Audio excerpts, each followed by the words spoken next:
नमस्कार, मैं हूं शरद द्विवेदी और कार्यक्रम ख़ास मुलाकात में आपका बहुत बहुत स्वागत है। और ख़ास मुलाकात में हमारे साथ आज जो ख़ास मेहमान हैं वो मध्य प्रदेश ही नहीं, देश के फिट पॉलिटिशियंस में से एक। मैं बेहिचक इसलिए कह सकता हूं कि फ़िटनेस और फिट रहने का शौक़ जो बहुत ज़रूरी है, ये उनके साथ बराबर जुड़ा हुआ है। वो इस पर बहुत ध्यान देते हैं, चाहे सुबह की सैर हो या शाम की सैर हो। और इस वक्त मैंने भी स्वांग किया है उनके साथ। मैं ऐसा माफ़ कीजिएगा, कोई फ़िटनेस को लेकर बहुत सतर्क बंदा नहीं हूँ, लेकिन उनके साथ कदम ताल करने के लिए मुझे लगा कि ये सूट करेगा कि मैं भी कुछ ट्रैक सूट में आऊँ।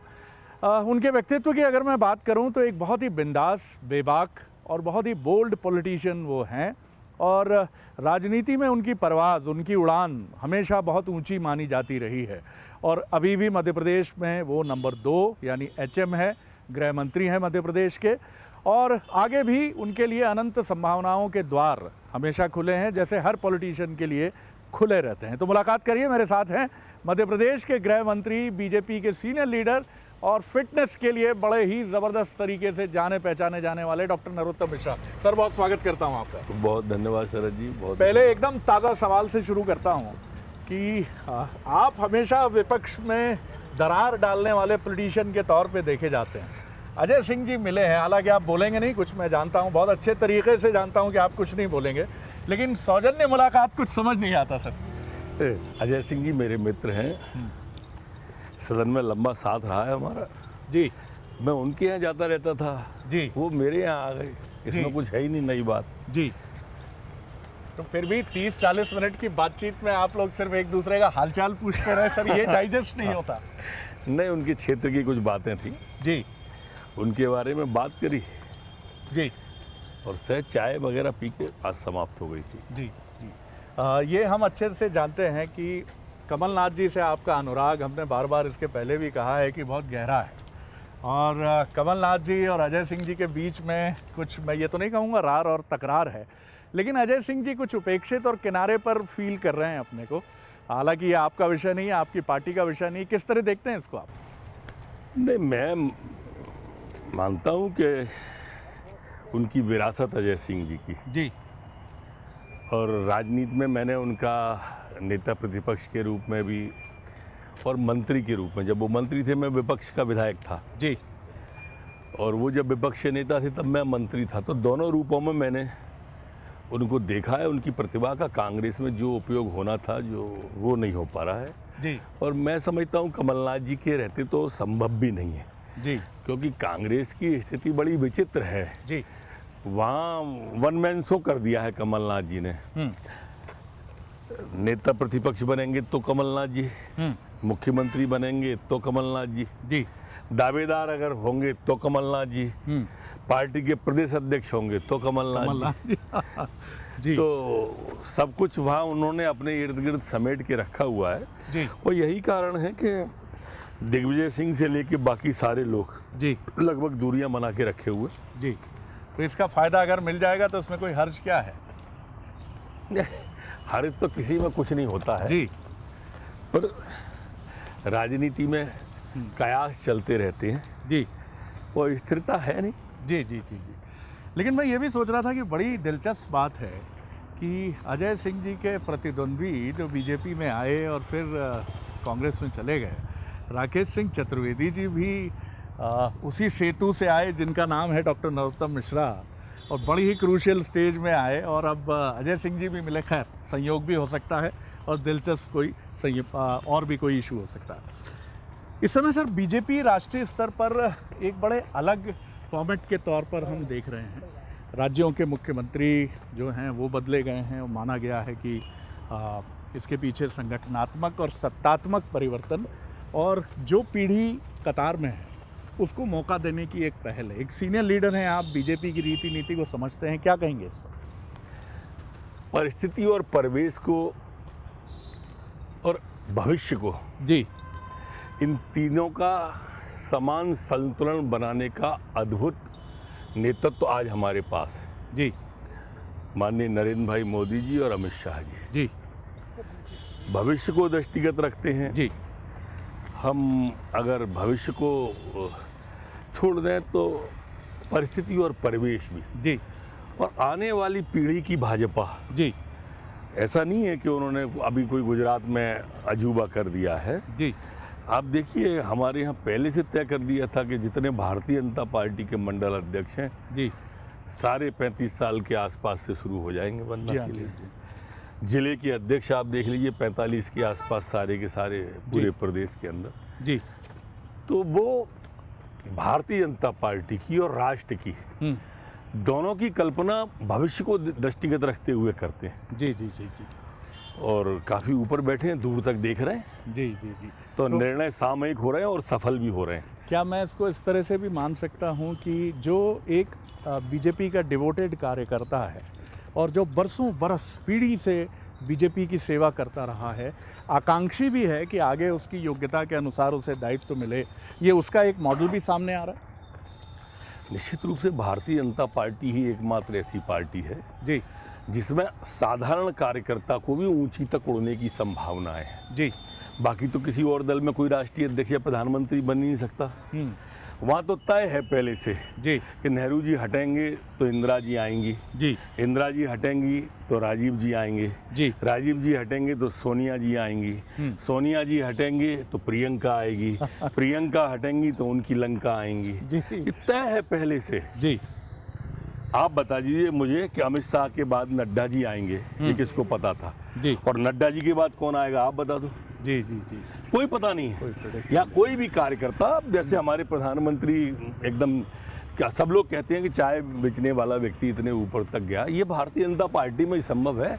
जी उड़ने को खुला आसमान है कार्यकर्ता को, अगर उसका मेहनत और मुकद्दर दोनों एक उस पर आते हैं तो मैं तो आम कार्यकर्ता से कहूँगा जी कि यूं दूर बैठ कर क्या आसमान देखता है, वाह। पंखों को खोल जमाना सिर्फ उड़ान देखता है। बहुत बढ़िया, बहुत बढ़िया। तो आपके चाहने वाले, आपको बहुत पसंद करने वाले, क्योंकि एक बड़ी श्रृंखला है मध्य प्रदेश ही में नहीं देश में और राष्ट्रीय राजनीति में भी आपने बीते करीब करीब एक दशक में अपने फुटप्रिंट्स बड़ी ताकत से छोड़े हैं, चाहे उत्तर प्रदेश का चुनाव हो पिछला या फिर अभी पश्चिम बंगाल का चुनाव हो।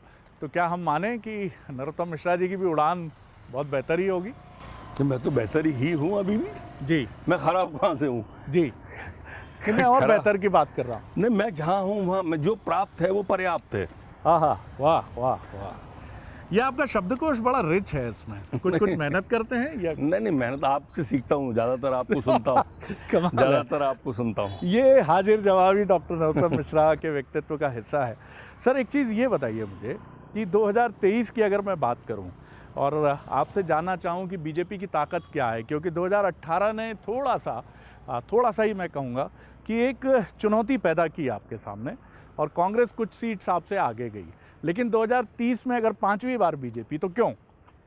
देखो, चुनौती तो नहीं कह सकते हम, परिस्थिति कह सकते हैं उसे। जी एक परिस्थिति ऐसी थी जो ग्वालियर चंबल अंचल में एक घटना के कारण से बनी थी। जी एक झूठ था कांग्रेस का कर्जा माफी का, नौजवान को रोजगार देने का, बेरोजगारी भत्ता देने का। जी ये खुल गया है अब। जी और इसलिए हमारी 15 साल की एंटी इनकम्बेंसी के बाद भी शरद जी हमको कांग्रेस से ज़्यादा वोट मिला था, जी उससे ज़्यादा वोट मिला था। जी अब तो हमारे पास इनका 15 महीने का कार्यकाल बताने का है कि देखो इनने कैसे कैसे झूठ बोला जी। और 15 महीने कैसे ट्रांसफर उद्योग चलाया और कैसे कार्यकर्ता की कांग्रेस के की उपेक्षा की है। जी वो न तो अब किटकिटाहट आने वाली है इनमें और न वो संकल्प आएगा।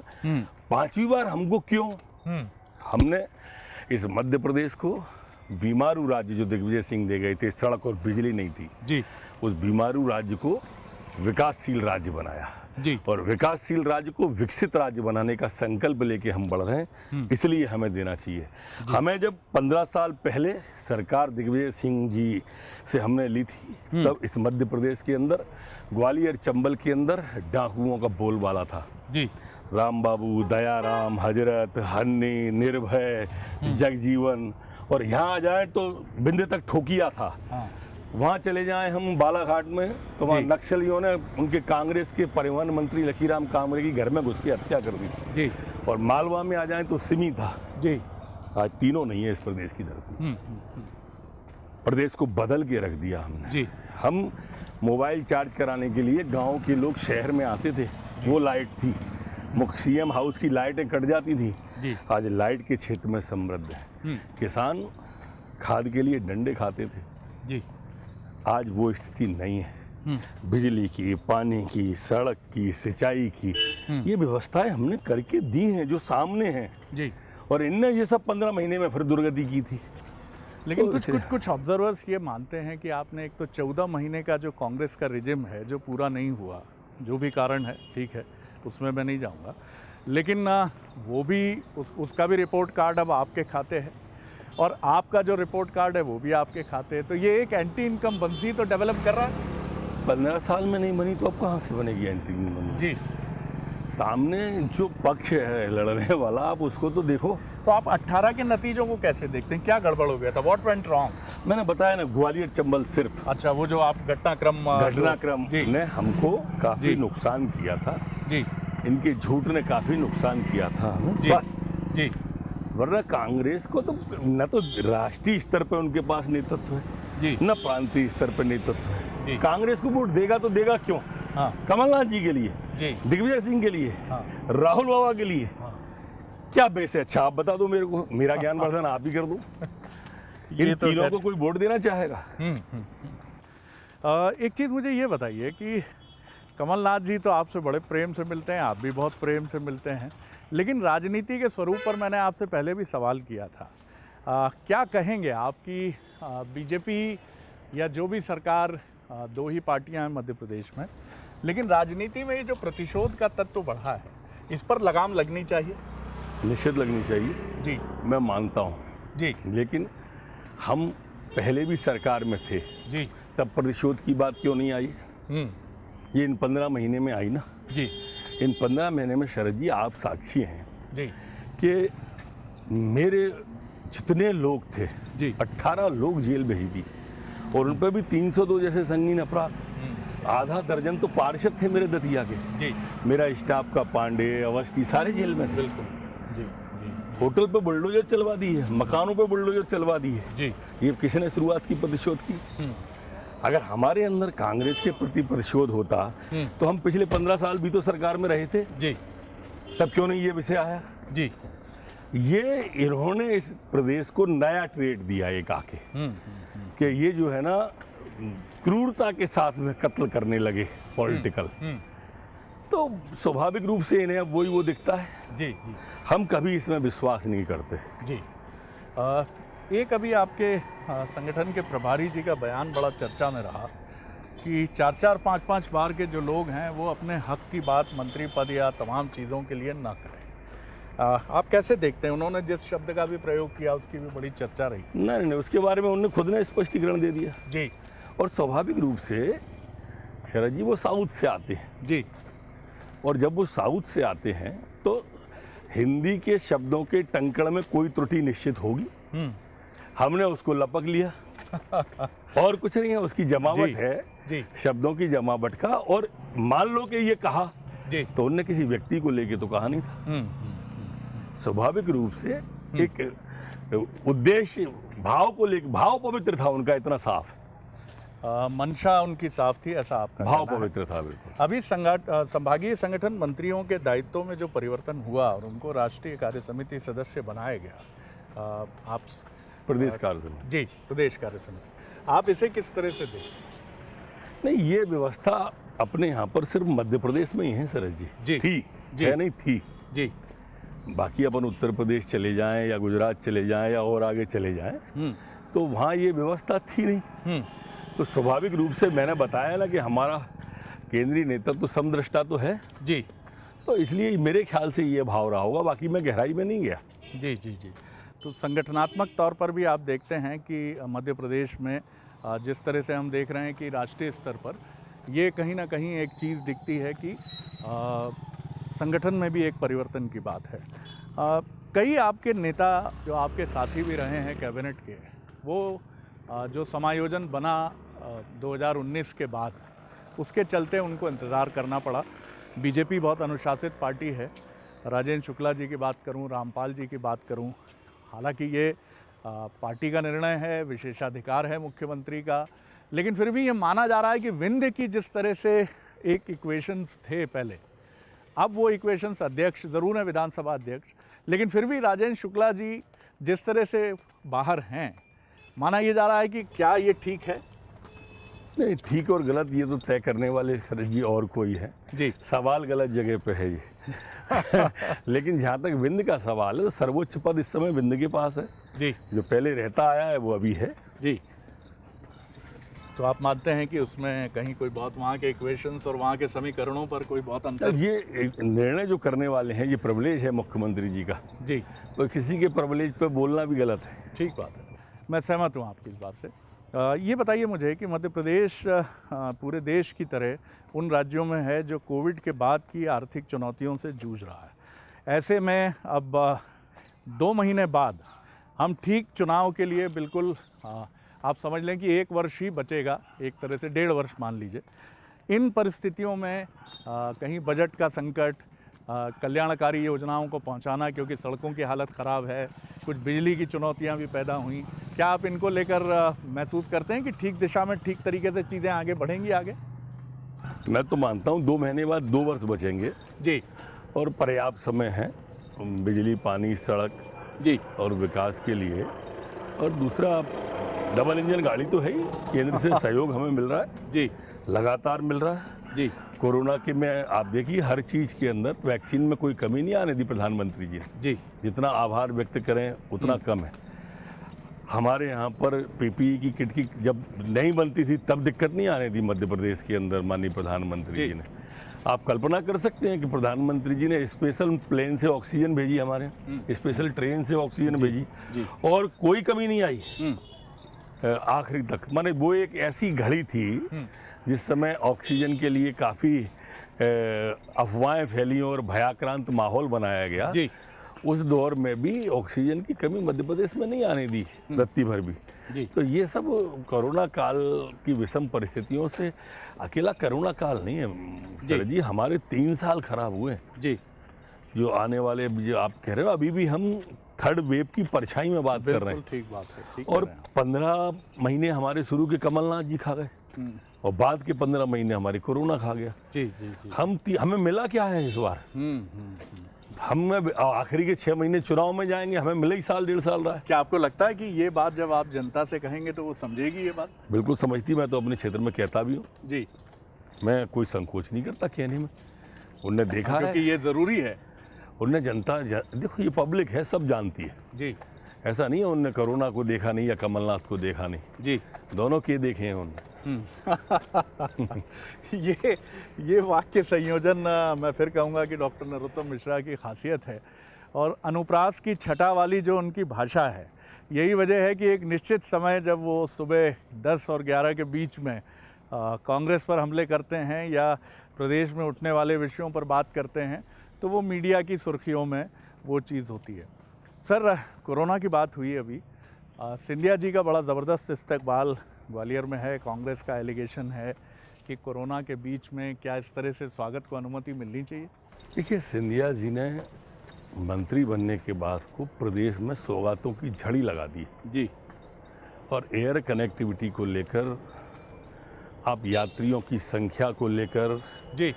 यात्रियों की संख्या को लेकर आप देख सकते हैं जी कि उन्होंने, और जहाँ तक अकेला अपन मंत्रिमंडल या उनका हवाई उसके लिए नहीं, आप ये अंदाज करिए कि वो ग्वालियर के ही हैं जी। उनके पूर्वज यहाँ के महाराजा रहे हैं जी। उनका स्वयं का भी विकास को लेकर ग्वालियर पे ध्यान रहता है। आज ग्वालियर हिंदुस्तान के प्रमुख शहरों से जुड़ गया जी। भोपाल से ज़्यादा फ्लाइट हमारे ग्वालियर में है आज। तो ये उनका जो लगाव है, ये टच है, इसलिए जनता का उनसे लगाव और टच है, इसलिए स्वाभाविक रूप से ज़बरदस्त उत्साह लोगों में है जी। और स्वागत कर रहे हैं अपने नेता का पलक पावड़े बिछाकर। आप सोचते हैं कोरोना की कोई चुनौती इसमें आड़े नहीं आएगी? नहीं, कोरोना अभी हमारे प्रदेश के अंदर शरद जी कल 8 केस आए थे, आज 12 केस आए थे, वो भी ग्वालियर चंबल अंचल से कोई नहीं है जी, एक भी केस नहीं है। इसलिए अब ये जो राग अलाप रहे हैं कोरोना का, अब वो खिसियाई बिल्ली की तरह ही है। जी जी। मुझे ये बताइए कि अभी कुछ जो आदिवासियों पर अत्याचार की घटनाएं, अपराध की घटनाएं सामने आई हैं, उनको लेकर कांग्रेस ने काफ़ी हमले करने की कोशिश की है। किस तरह से देखते हैं आप इसको? घटना होना एक बात है जी अपराधी पकड़ना दूसरी बात। जी एक भी घटना ऐसी नहीं है जिसके अंदर अपराधी न पकड़े गए हो। जी। एक बात जी दूसरी बात कांग्रेस का आप जहां तक बात कर रहे हैं आप पिछले 1 महीने की घटनाओं का जिक्र करेंगे तो सबसे पहली घटना उज्जैन की थी। जी अब उज्जैन की घटना में पाकिस्तान जिंदाबाद के नारे लगे जी और हमारे मध्य प्रदेश के कांग्रेस के चचा जान कहें कि ये पाकिस्तान जिंदाबाद नहीं काजी साहब जिंदाबाद के नारे थे। अब ये जो चचा जान कर रहे हैं ये ठीक नहीं है। जी ये सवाल 2 कौम का नहीं था, 2 देश का था, जी दो राष्ट्रों का विषय था और इसलिए उन्हें ये सोचना चाहिए जी कि इस तरह के बातों को नहीं कहना चाहिए, न दोहराना जी। चाहिए। वो लगातार ये कोशिश करते हैं कि जहाँ भी हिंदुओं में विभाजन की बात आए, हिंदुओं में अगर मैं कोई दरार पैदा कर सकता हूँ, भ्रम पैदा कर सकता हूँ, मतांतर पैदा कर सकता हूँ, तो उसके लिए वो जयचंद की भूमिका में, हिंदुओं के जयचंद की भूमिका में रहते हैं। जी जी। तो आप मानते हैं कि ये कांग्रेस का एक फॉल्स एलिगेशन या एक ऐसा आरोप है एलिगेशन कांग्रेस ये बताए ना उसने 15 महीने में क्या किया जनजाति भाइयों के लिए, जी आदिवासियों के लिए किया क्या, ये कांग्रेस बताए, हम माने। जी। कभी भी कांग्रेस अपनी 15 महीने की उपलब्धि कोई सभा में नहीं बताती दिखेगी आप। जी जी जी वो जब दिखेगी हमारी आलोचना करती दिखेगी।